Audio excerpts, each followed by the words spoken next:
Hello friends, नमस्कार। English knowledge stream channel में एक बार फिर आपका स्वागत है। पिछली वीडियो में फ्रेंड्स मैंने बताया अल्फाबेट के बारे में। अल्फाबेट क्या होता है, अल्फाबेट में कौन कौन सी कुछ विशिष्ट बातें थी, उसको मैंने शेयर किया, बताया। उसके बाद एक व्यूअर ने कमेंट किया था कि इडियम को सर कैसे पहचाने। तो इडियम क्या होता है इसको पहले समझ लें। इडियम जो होता है फिगरेटिव नॉन लिटरल एक्सप्रेशन।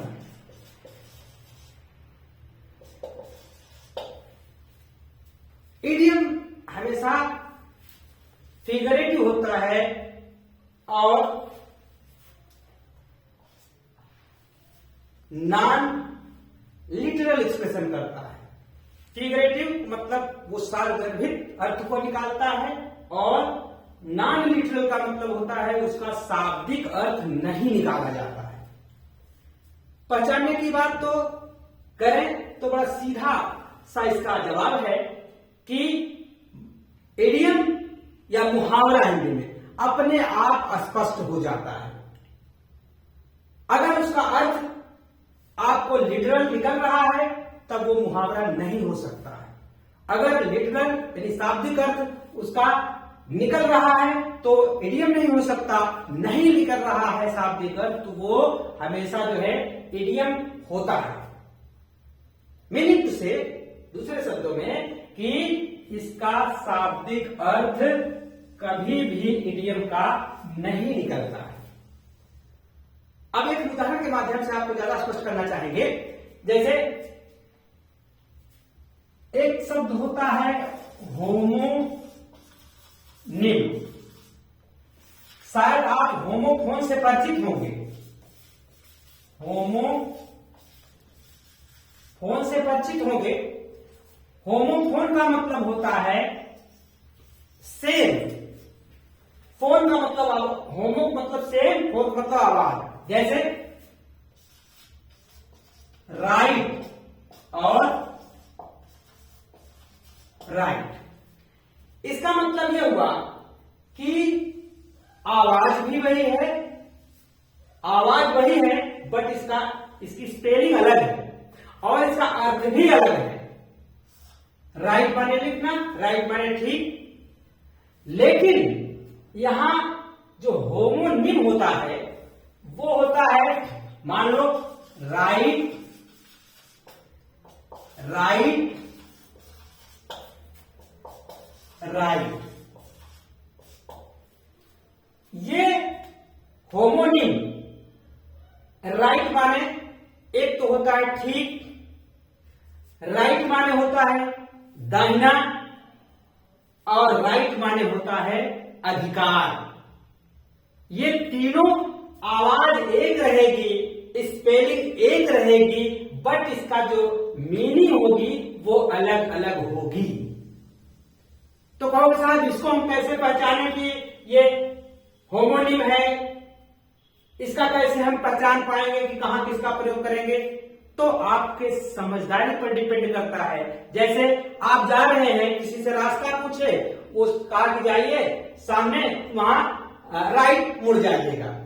अब वहां राइट का अर्थ आप अगर अधिकार लगाने लगेंगे तो वहां कहां अधिकार से मुड़ेंगे। एक बात अगर राइट वहां ठीक निकालेंगे कि चलो वहां जाओ और ठीक मुड़ जाओ, किधर मुड़ेंगे, लेफ्ट की राइट? नहीं। तब आपको समझना होगा कि यह राइट जो है, राइट माने यहां पर दाहिना ही होगा। उसी तरीके से हम जब मुहावरे को देखते हैं तो उसके अर्थ को समझते हैं। अगर वो लिटरल निकल रहा है अर्थ, तब तो वो मुहावरा नहीं है। अगर लिटरल नहीं निकल रहा है तो मुहावरा ही है। जैसे फॉर एग्जाम्पल हम देख रहे हैं आपको एक शब्द है ब्रेक इनटू, ब्रेक आउट और ब्रेक अप। ये तीनों मुहावरे हैं, इनका अर्थ तीनों का अलग अलग होगा। ब्रेकअप माने समाप्त होना, ब्रेकआउट माने फैलना, अब ब्रेक इनटू माने सेंध लगाना घर के अंदर।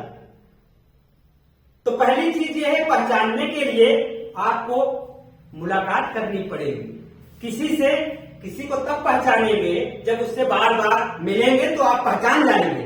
एक बार मिलने से पहचान नहीं पाएंगे। तो मीनिंग टू से कहने का अर्थ है कि इनको बार बार आप पढ़ेंगे, जब पढ़ेंगे तो इनका अर्थ अलग अलग आप समझेंगे और जहां कहीं दिखाई पड़ेगा वो तुरंत आपको पता चल जाएगा, अरे ये फ्रेज, ये इडियम है, अरे इसको तो मैंने देखा था। तो इसकी कहने का तात्पर्य है कि आप इसको बार बार पढ़ेंगे तो अपने आप स्पष्ट हो जाएगा। Is it clear now perhaps? अब लास्ट वीडियो में हमने एक चर्चा किया था कि कहां बट और कहां पुट। ये तो क्वेश्चन मैंने किया था। ये कहां इसको पुट पढ़ेंगे, कहां इसको बट पढ़ेंगे, ये कहां यू कहां आ हो जाता है और कहां ऊ हो जाता है। अब इसका अगर आंसर हम दें आपको तो बड़े सिंपल शब्दों में होगा कि एक फोनेमिक सिंबल होता है जो डिक्शनरी में या हर जगह आप पाया जाता है। जैसे हम इसको लिखेंगे तो वहां आपको ये ऐसे लिखा रहेगा, ये फोनेमिक सिंबल है। और पुट की जगह अगर आप देखेंगे डिक्शनरी में तो ऐसे लिखा रहेगा। इस प्रकार से हम देखते हैं कि इसका ये हल है, सही है, लेकिन आपको क्लियर भी नहीं होगा जब तक कि पूरा फोनेमिक सिंबल हम जानेंगे नहीं। तो हम उसको आज आपको फोनेमिक सिंबल के बारे में बताएंगे और कभी भी आपको प्रोनाउंसिएशन करने में कोई दिक्कत नहीं आएगी। फर्स्ट ऑफ ऑल हम कहना चाहेंगे कि आप लोग केयरफुली इसको देखें और ध्यान से समझें। जब हम फोनेमिक सिंबल की बात करते हैं तो इंग्लिश का जो सिंबल होता है उसका ट्रांसक्रिप्शन होता है, वो बिल्कुल अलग किस्म का होता है। उसको भी आप कैसे पहचानेंगे? केवल एक ही माध्यम है पहचानने का, उसको बार बार उसको देखेंगे, पढ़ेंगे, अपने आप को पहचान में आ जाएगा। फॉर एग्जाम्पल अब हम देखते हैं कि जैसे आपको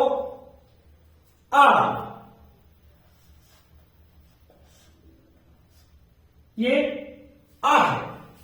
हम आप अच्छी तरह जानते हैं कि हिंदी के हर शब्दों में वो आ मिला रहता है।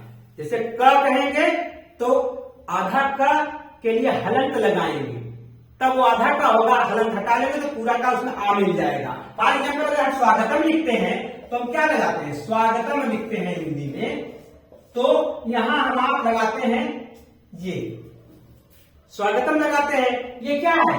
ये मां को हाफ कर दिया।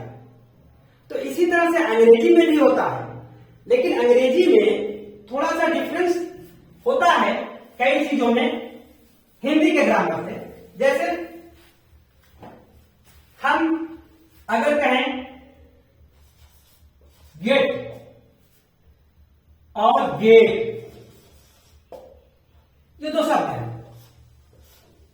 इसको अगर हम सपोज कीजिए क्लास में मीनिंग लिखा रहे हैं तो इसके लिए हम लिखेंगे गेट और इसके लिए भी लिखेंगे गेट।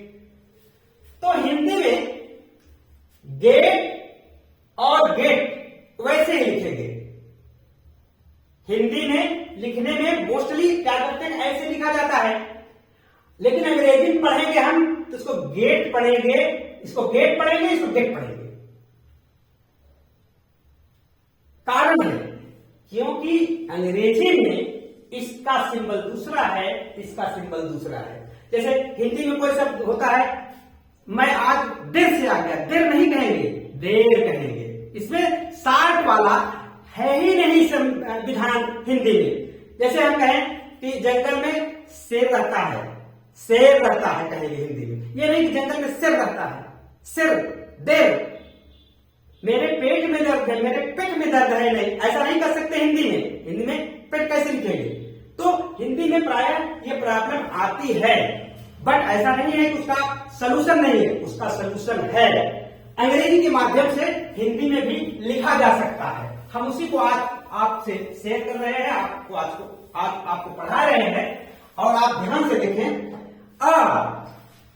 एक तो ये इसमें अगर इसको भी आधा कर देंगे, आधा हो गया। और फिर ये फुल आ है। फिर इसके बाद हम लगाएंगे ये हिंदी के स्वर में लिख रहा हूं। फिर लगाएंगे, हम लिखेंगे ई, फिर लिखेंगे बड़ी ई हिंदी में, फिर ऊ, और फिर बड़ा।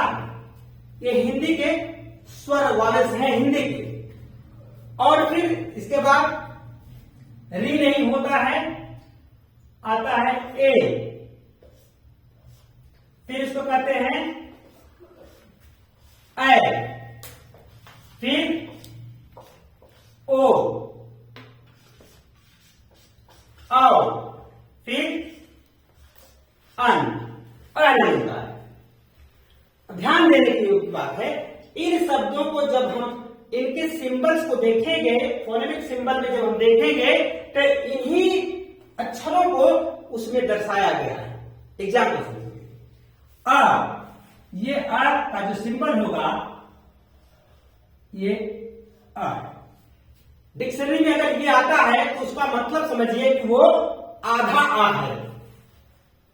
फिर उसके बाद जब पूरा आ आएगा तो उसका सिंबल ये रहेगा। अभी मैंने आपको बताया बट में जब आप देखेंगे डिक्शनरी निकाल करके बट में, तो बी लिखा रहेगा और ये चिन्ह रहेगा टी। तो जब ये चिन्ह रहेगा इसका मतलब ये बट हुआ। नेक्स्ट टाइम भी जब हम देखेंगे तो आ को ये चिन्ह रहेगा और इसके साथ ये रहेगा आ। फिर उसके बाद अगर हम इसको सिंगल पे भी आ का भी काम करेगा, सिंगल पे भी आ का काम कर सकता है, दोनों काम करेगा। फिर इसके बाद ई आता है। ई को हम लिखते हैं ऐसे संकेत में रहेगा। अगर ये रहेगा तो इसका मतलब ये छोटी ई का काम करेगा। अगर हमको बड़ी ई लिखना है तो ये करेंगे और यहां दो टाइटल लगा देंगे, तो ये बड़ी ई का संकेत हो गया।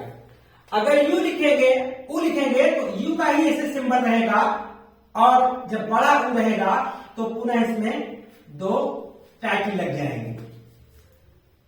ये संकेत ध्यान से देखते चलिए। फिर अगर ए है,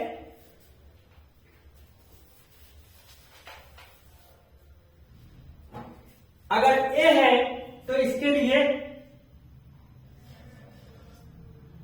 ऐसा संकेत रहेगा। अगर आय है तो इसका संकेत आपको ऐसे रहेगा। ओ है, ओ ही रहेगा। आओ है तो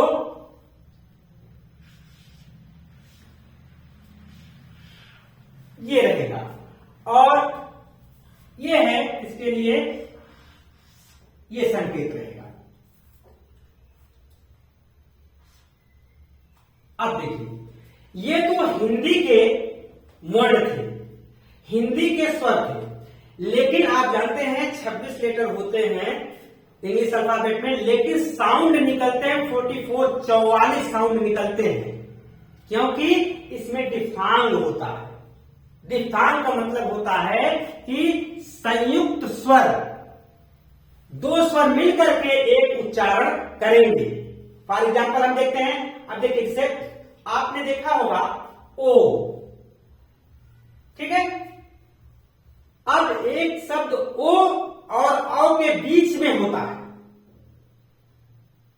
जैसे हम लिखते हैं कॉलेज,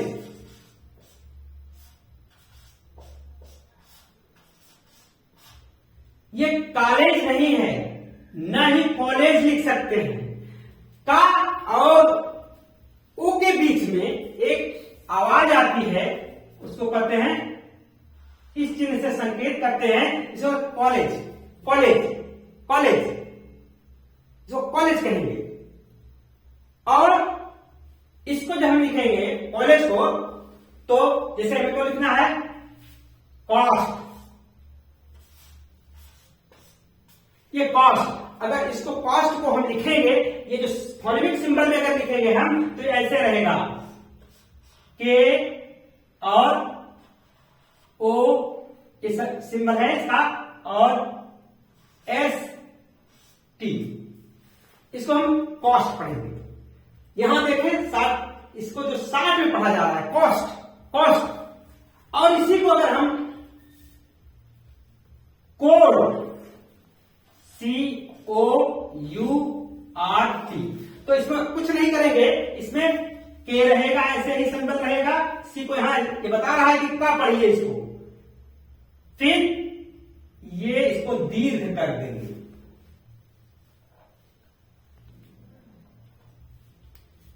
दीर्घ कर देंगे, तो ये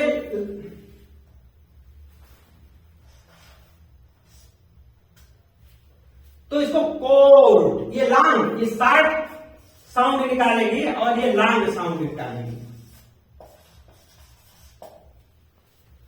कोर्ट, ये लांग साउंड निकाल रही है, कोर्ट, ये कॉस्ट कॉस्ट, तो ये साउंड दोनों के बीच में।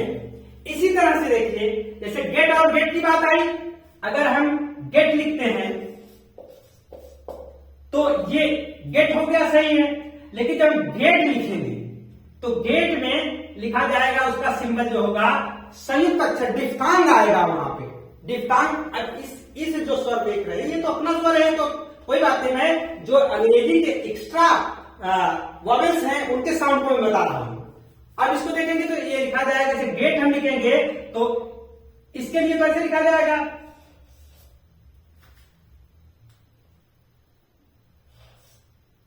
यही संकेत रहेगा, लेकिन हम जब गेट लिखेंगे तो ऐसे लिखा जाएगा,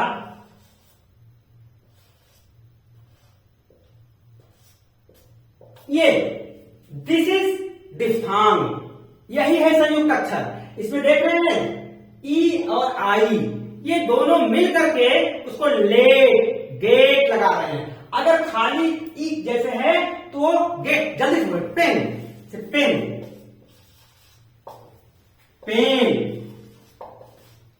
इस पेन को जब हम पढ़ेंगे तो ये ऐसे ही लिखा रहेगा, लेकिन जब पेन का हम फोनेटिक सिंबल देखेंगे तो उसमें लिखा रहेगा पी ई आई और एम। अब ये लांग लांग साउंड निकालेगा, और ये शार्ट साउंड निकालता है, ये शार्ट साउंड निकालेगा। Get get get get, short है, गेट, जल्दी से गेट, इसमें गेट गेट, शार्ट नहीं बल्कि लांग। तो जब हम अंग्रेजी में लिखते हैं गेट गेट, और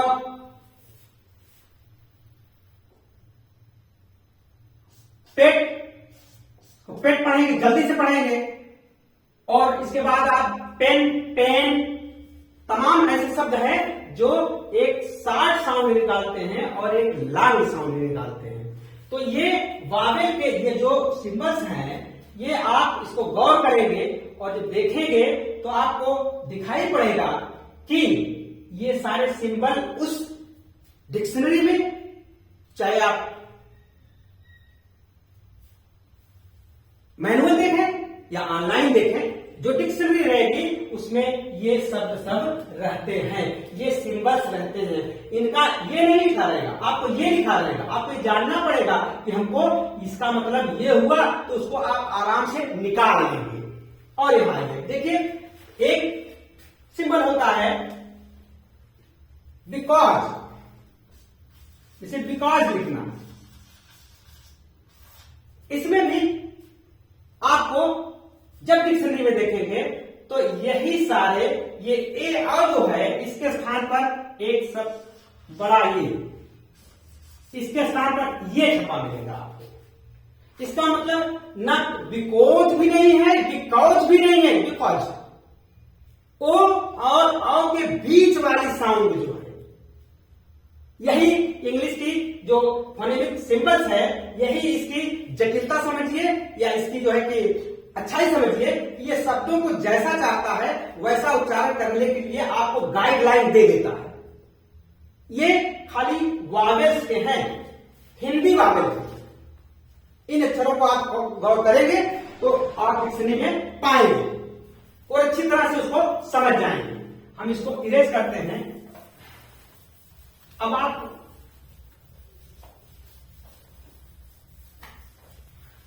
फ्रेंड्स, इसके आगे अभी कॉन्सोनेंट के जो साउंड्स हैं बोले जाते हैं। अगली वीडियो में हम आपको कॉन्सोनेंट के जो सिंबल्स हैं उसको हम बताएंगे। और एक चीज हम बताना चाहेंगे कि यह सीक्वेंस वाइज ये हमारा चैनल चलेगा। एक टॉपिक दूसरे टॉपिक से इंटरकनेक्टेड रहेगा, वो सेपरेटेड नहीं होगा।